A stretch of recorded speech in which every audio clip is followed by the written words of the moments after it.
নমস্কার, হাই নিউজে সকলকে স্বাগত। সঙ্গে রয়েছে আমি ঋতু। শুরু করছি নিউজ টুডে, আর শুরুতেই দেখে নেব আজকের হেডলাইন্স।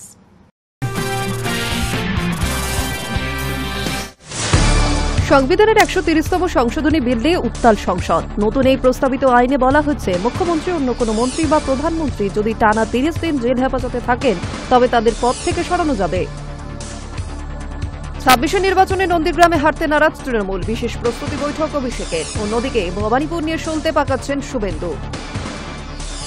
ফের বঙ্গ সফরে অমিত শাহ, পুজো উদ্বোধন করতে বাংলায় আসবেন। যদিও রাজনৈতিক মহলের বক্তব্য, শুধুই পুজো নয়, এর পিছনে আসন্ন নির্বাচনও রয়েছে। নিজের সরকারি বাসভবনে আক্রান্ত দিল্লির মুখ্যমন্ত্রী রেখা গুপ্ত, জনশুনানি চলাকালীন তার উপর হামলা হয় বলে অভিযোগ। গ্রেপ্তার হামলাকারী, কি কারণে হামলা, জিজ্ঞাসাবাদে পুলিশ।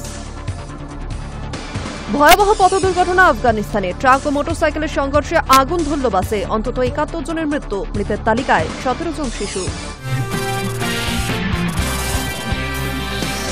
সামনেই নির্বাচন, তার আগে ফের বঙ্গ সফরে অমিত শাহ। পুজোর উদ্বোধন অনুষ্ঠানে তিনি বাংলায় আসবেন বলে জানা গিয়েছে। এর আগে গত জুন মাসে কলকাতায় এসেছিলেন তিনি। তবে রাজনৈতিক মহলের বক্তব্য, এই সফর শুধুই পুজো উদ্বোধন নয়, এর পেছনে আসন্ন নির্বাচনও রয়েছে।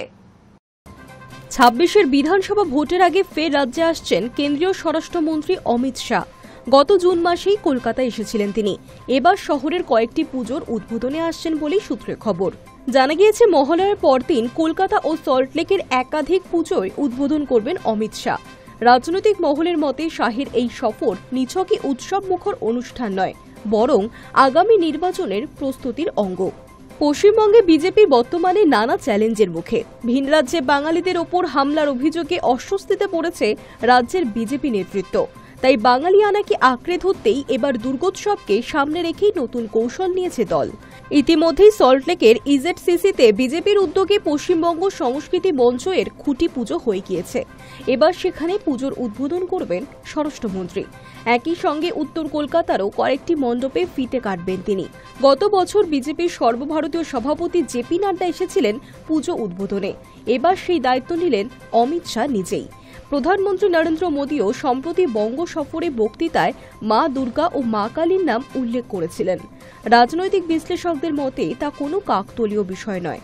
বিজেপি চাইছে বাংলার সাংস্কৃতিক আবেগ ও ধর্মীয় আবহে নিজেদের আরও গ্রহণযোগ্য করে তুলতে। তবে বাস্তব চিত্রটা ভিন্ন। কলকাতায় প্রায় সব বড় পুজো কমিটি রাজ্যের শাসক দল তৃণমূলের ঘনিষ্ঠদের হাতে। বহুদিন ধরেই মুখ্যমন্ত্রী মমতা বন্দ্যোপাধ্যায় বাংলার দুর্গোৎসবকে আন্তর্জাতিক মঞ্চে পৌঁছে দিয়েছেন। ফলে বিজেপির প্রচেষ্টা কতটা ফল দেবে তা এখন সময়ই বলবে। আগামী ২২ আগস্ট কলকাতায় আসছেন প্রধানমন্ত্রী নরেন্দ্র মোদী। চলতি বছরে এই নিয়ে তার তৃতীয় বঙ্গ সফর হতে চলেছে এটি। কলকাতার ৩টি নতুন মেট্রো রুটের উদ্বোধন করবেন। পাশাপাশি দমদম সেন্ট্রাল জেল গ্রাউন্ডে মেগা জনসভা রয়েছে তার। ২৬ নির্বাচন নিয়ে কি বার্তা দেন প্রধানমন্ত্রী, সেদিকে নজর থাকবে সব মহলের। High News Network. সংবিধানের ১৩০তম সংশোধনী বিল নিয়ে উত্তাল হল সংসদ। নতুন এই প্রস্তাবিত আইনে বলা হয়েছে, মুখ্যমন্ত্রী, অন্য কোনো মন্ত্রী বা প্রধানমন্ত্রী যদি টানা ৩০ দিন জেল হেফাজতে থাকেন তবে তাদের পদ থেকে সরানো যাবে। বিরোধীদের অভিযোগ, এই আইন কার্যত কেন্দ্রকে অতিরিক্ত ক্ষমতা দিচ্ছে এবং নির্বাচিত রাজ্য সরকারের স্বাধীনতাকে ক্ষুণ্ণ করছে। সংসদের বর্ষাকালীন অধিবেশনের বুধবার ৩টি গুরুত্বপূর্ণ বিল পেশ করলেন কেন্দ্রীয় স্বরাষ্ট্রমন্ত্রী অমিত শাহ। এই বিলগুলির মধ্যে রয়েছে সংবিধান ১৩০তম সংশোধনী বিল ২০২৫, কেন্দ্রশাসিত অঞ্চল সরকার সংশোধনী বিল ২০২৫ এবং জম্মু ও কাশ্মীর পুনর্গঠন সংশোধনী বিল ২০২৫। সবচেয়ে বড় বিতর্ক তৈরি করেছে সংবিধান সংশোধনী বিল।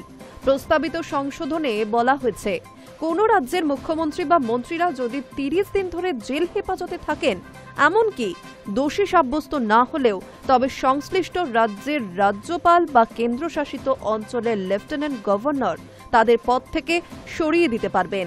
এই প্রস্তাব প্রযোজ্য হবে প্রধানমন্ত্রীর জন্য, যদিও বাস্তবে প্রধানমন্ত্রীর বিরুদ্ধে কেন্দ্রীয় তদন্ত সংস্থাগুলি এমন পদক্ষেপ নেবে এমন সম্ভাবনা কার্যত শূন্য।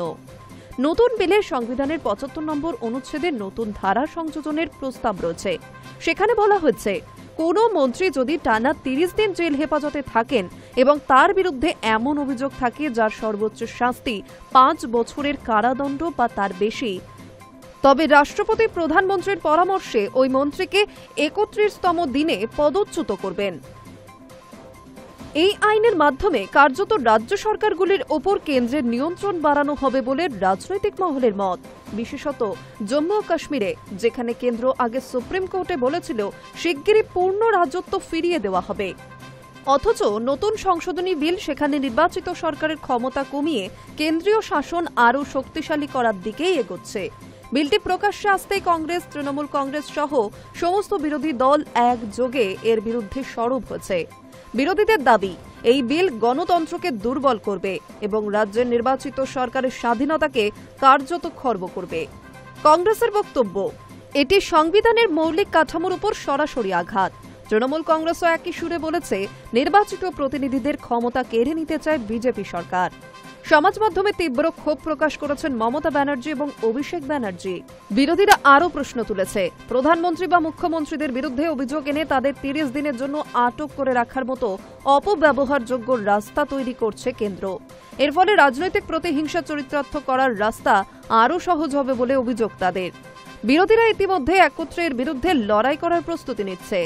রাজনৈতিক বিশ্লেষকদের মতে, যদি এই বিল পাশ হয়ে যায় তবে এটি শুধু জম্মু কাশ্মীর নয়, দেশের অন্য রাজ্যগুলিতেও নির্বাচিত সরকারকে চাপে রাখার হাতিয়ার হয়ে উঠবে কেন্দ্রের কাছে। সব মিলিয়ে বলা যায়, অমিত শাহের এই নতুন সংশোধনী বিল সংসদে পেশ হওয়ার সঙ্গে সঙ্গেই রাজনৈতিক অঙ্গনে তীব্র ঝড় তুলতে চলেছে। High News Network. মাছের রানী বলা হয় ইলিশ মাছকে। ভোজন রসিক বাঙালির পাতে যদি ভাত আর ইলিশ থাকে তাহলে তো কথাই নেই। সারা বছর ইলিশের খুব চাহিদা না থাকলেও বৃষ্টির আগে এই চাহিদা বেশ বেড়ে যায়। এবার ইলিশ মাছ সারি সারি পাওয়া গেল ডায়মন্ড হারবার বাজারে। ইলিশ মাছ ও বাঙালির যুগলবন্দি রয়েছে প্রাচীনকাল থেকে।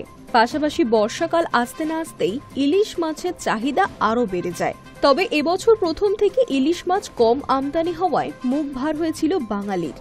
অপরদিকে এই বছর এই মাছের দাম কিনতে গিয়ে কালঘাম ছুটেছে সাধারণ নাগরিকদের। তবে এবার ইলিশ মাছ সারি সারি পাওয়া গেল ডায়মন্ড হারবারে। এমনিতে ইলিশ মাছের চাহিদা 12 মাসই অনেক বেশি থাকে, তার ওপর বর্ষাকাল হলে এই মাছের চাহিদা যেন আরও একটু বেড়ে যায়। এমনকি এই মাছকে সকল মাছের রানী বলা হয়, কারণ এই মাছ খেতে যেমন সুস্বাদু তেমনি এই মাছের গন্ধই আলাদা। সূত্রের খবর, এই বছর মরশুমে প্রথম থেকে ইলিশের চাহিদা ছিল। এবার ডায়মন্ড হারবারে দেখা গেল সারি সারি ইলিশ। এই সাজানো ইলিশগুলি দেখে চোখ ধাঁধিয়ে গিয়েছে অনেকেরই। ডায়মন্ড হারবারে ইলিশ মাছ পাওয়া যাচ্ছে বলে শহর থেকে বহু মানুষই সেখানে উপস্থিত হয়েছেন। ডায়মন্ড হারবারে এত পরিমাণে ইলিশ মাছ বিক্রি হয়েছে যে এই বিক্রয়ে খুশি হয়েছেন ব্যবসায়ীরা। জানা গিয়েছে, এই মাছ শুধুমাত্র যে কলকাতা থেকে অনেকে কিনতে এসেছেন তা কিন্তু নয়। শহর ও জেলার বিভিন্ন জায়গা থেকে বহু মানুষ ডায়মন্ড হারবারে এসেছেন ইলিশ মাছ কিনতে। এমনকি অনেকে অনলাইনেও পেমেন্ট করেছেন। পাশাপাশি আগের থেকে অর্ডার দিয়ে মাছ কিনেছে বাঙালিরা। প্রসঙ্গত, ডায়মন্ড হারবারে ইলিশ মাছের জন্য যে ক্রেতারা ছুটে যাচ্ছেন তাতে যে সেখানে ইলিশের দাম অনেকটাই কম তা কিন্তু নয়। এখানে 1 থেকে 1.5 কেজি মাছ পাওয়া যাচ্ছে 1800 টাকায়। 700 থেকে 800 গ্রামের মাছ বিক্রি হচ্ছে 1000 টাকা কেজিতে। Hi News Network. ভারত ও চীনের সম্পর্কের উন্নতিতে এক বড় পদক্ষেপ। মঙ্গলবার নয়াদিল্লিতে প্রধানমন্ত্রী নরেন্দ্র মোদী ও চীনের বিদেশমন্ত্রী ওয়াং ই মুখোমুখি বৈঠকে বসেন। সেখানে সীমান্ত সমস্যার সমাধানে দ্রুত পদক্ষেপ নেওয়ার বিষয়ে দুই দেশের মতামত এক হয়েছে বলে খবর। ভারত ও চীনের সম্পর্কের উন্নতিতে এক বড় পদক্ষেপ। মঙ্গলবার নয়াদিল্লিতে প্রধানমন্ত্রী নরেন্দ্র মোদী ও চীনের বিদেশমন্ত্রী ওয়াং ই মুখোমুখি বৈঠকে বসেন। সেখানে সীমান্ত সমস্যার সমাধানে দ্রুত পদক্ষেপ নেওয়ার বিষয়ে দুই দেশ একমত হয়। ভারতের বিদেশ মন্ত্রকের তরফে জানানো হয়েছে, সীমান্ত বিরোধ মেটাতে উভয় দেশের স্বার্থ রক্ষা করে একটি ন্যায়সঙ্গত এবং টেকসই সমাধান খোঁজা হবে। সেই লক্ষ্যে বিশেষজ্ঞদের নিয়ে একটি যৌথ কমিটি গঠন করা হবে। তারা সীমান্ত সমস্যার স্থায়ী সমাধানের জন্য সুনির্দিষ্ট প্রস্তাব দেবে। বিবৃতিতে আরও বলা হয়েছে, কাজান সম্মেলনে যে ঐক্যমত তৈরি হয়েছিল তা বর্তমানে বাস্তবায়নের পথে। 23তম আলোচনার পর থেকে সীমান্ত এলাকায় শান্তি ও স্থিতিশীলতা বজায় রয়েছে। এবার 24তম বিশেষ প্রতিনিধি বৈঠকে সীমান্তে শান্তি রক্ষা এবং দীর্ঘমেয়াদী সমাধানের ওপর জোর দেওয়া হয়েছে। 2005 সালের সীমান্ত চুক্তির ভিত্তিতেই ন্যায্য, যুক্তিসঙ্গত এবং পারস্পরিক গ্রহণযোগ্য সমাধানের খসড়া তৈরি হবে। এই বৈঠক নিয়ে প্রধানমন্ত্রী মোদী বলেন, ভারত চীন সম্পর্ক ইতিবাচক পথে এগোচ্ছে এবং তার মূল কারণ পারস্পরিক শ্রদ্ধা। ওয়াং ইও একই বার্তা দেন, যা দুই দেশের মধ্যে নতুন আস্থার সঞ্চার করেছে। ভারতের জারি করা বিবৃতিতে জানানো হয়েছে, দুই দেশ খুব শীঘ্রই সরাসরি বিমান পরিষেবা চালু করবে। পাশাপাশি কৈলাস মানস সরোবর যাত্রার পরিধি বাড়ানো হবে, যাতে আরও বেশি ভারতীয় তীর্থযাত্রী সহজেই যেতে পারেন। শুধু তাই নয়, দীর্ঘদিন বন্ধ থাকা সীমান্ত বাণিজ্য ফের শুরু করার সিদ্ধান্ত নেওয়া হয়েছে। লিপুলেক পাস, শিবকিলা এবং নাথুলা, এই 3টি নির্দিষ্ট রুট দিয়ে আবারও সীমান্ত বাণিজ্য শুরু হবে। এই বৈঠকে আরও একটি গুরুত্বপূর্ণ বিষয় উঠে আসে। আগামী সাংহাই কোঅপারেশন অর্গানাইজেশন শীর্ষ বৈঠকে যোগ দেওয়ার আমন্ত্রণপত্র প্রধানমন্ত্রীর হাতে তুলে দেন চীনের বিদেশমন্ত্রী। ইতিমধ্যেই সেই আমন্ত্রণ গ্রহণ করেছেন মোদী। 3 বছর পর ভারতে সফরে এসেছেন চীনের বিদেশমন্ত্রী। বিশেষজ্ঞরা মনে করছেন, গালওয়ান সংঘর্ষ পরবর্তী বরফ গলতে শুরু করছে। আগামী 31শে আগস্ট থেকে 1 সেপ্টেম্বর পর্যন্ত প্রধানমন্ত্রী মোদী চীন সফরে যাবেন। মনে করা হচ্ছে, এই দ্বিপাক্ষিক সফর দুই দেশের সম্পর্ককে নতুন দিশা দেখাবে। রাজনৈতিক বিশ্লেষকদের মতে, গালওয়ান সংঘর্ষ পরবর্তী দীর্ঘ উত্তেজনার পর ভারত চীন সম্পর্কের বরফ গলছে। সীমান্ত বিরোধ, তীর্থযাত্রা, বিমান যোগাযোগ, বাণিজ্য থেকে শুরু করে আন্তর্জাতিক সম্মেলনে অংশগ্রহণ, সব ক্ষেত্রেই নতুন দিগন্ত খুলছে দুই দেশের সম্পর্ক। High News Network. ভয়াবহ পথ দুর্ঘটনা আফগানিস্তানে। ট্রাক ও মোটরসাইকেলের সংঘর্ষে আগুন ধরে গেল একটি বাসে। এই ঘটনায় অন্তত 71 জনের মৃত্যুর খবর জানা যাচ্ছে। তাদের মধ্যে 17 জন শিশুও ছিল। ভয়াবহ পথ দুর্ঘটনা আফগানিস্তানে। ট্রাক ও মোটরসাইকেলের সংঘর্ষে আগুন ধরে গেল একটি বাসে। অন্তত 71 জনের মৃত্যুর কথা জানা যাচ্ছে। তাদের মধ্যে 17টি শিশুও ছিল। ইরান থেকে বিতাড়িত আফগানদের একটি দল ওই বাসে কাবুল যাচ্ছিলেন। আচমকাই ঘটে গেল এমন দুর্ঘটনা। পশ্চিম আফগানিস্তানের হেরাত প্রদেশে ঘটেছে এই দুর্ঘটনাটি। সেখানকার পুলিশের তরফে জানানো হয়েছে, এই দুর্ঘটনা ঘটেছে মঙ্গলবার। বাসটি অতিরিক্ত গতিতে চলছিল বলেই দাবি। দুর্ঘটনার কারণ হিসেবে চালকের অসাবধানতার কথাই বলা হয়েছে। সোশ্যাল মিডিয়ায় ছড়িয়ে পড়েছে দুর্ঘটনার ভিডিও। সেখানে দেখা যাচ্ছে কিভাবে বাসটিতে দাউ দাউ করে আগুন ধরে গিয়েছিল। হেরাত প্রদেশের প্রশাসনের মুখপাত্র মোহাম্মদ ইউসুফ জাইদি জানাচ্ছেন, বাসে থাকা সমস্ত যাত্রী পরিযায়ী। তারা ইরান থেকে সীমান্ত পেরিয়ে কাবুলে যাচ্ছিল। ইসলাম কালা থেকে তারা বাসে উঠেছিলেন, কিন্তু গন্তব্যে পৌঁছানোর আগেই ঘটে গেল এই দুর্ঘটনাটি। ইরানের স্বরাষ্ট্রমন্ত্রী এসকান্দার মোমেনি সোমবার ঘোষণা করেছিলেন, সেই দেশে থাকা 8 লক্ষ পরিযায়ীকে আগামী মাসের মধ্যেই ফেরত পাঠানো হবে, যাদের মধ্যে সংখ্যাগুরুই আফগানিস্তানি। High News Network. নিয়ে নিচ্ছে একটা ছোট বিরতি, ফিরে আসছি বিরতির পর।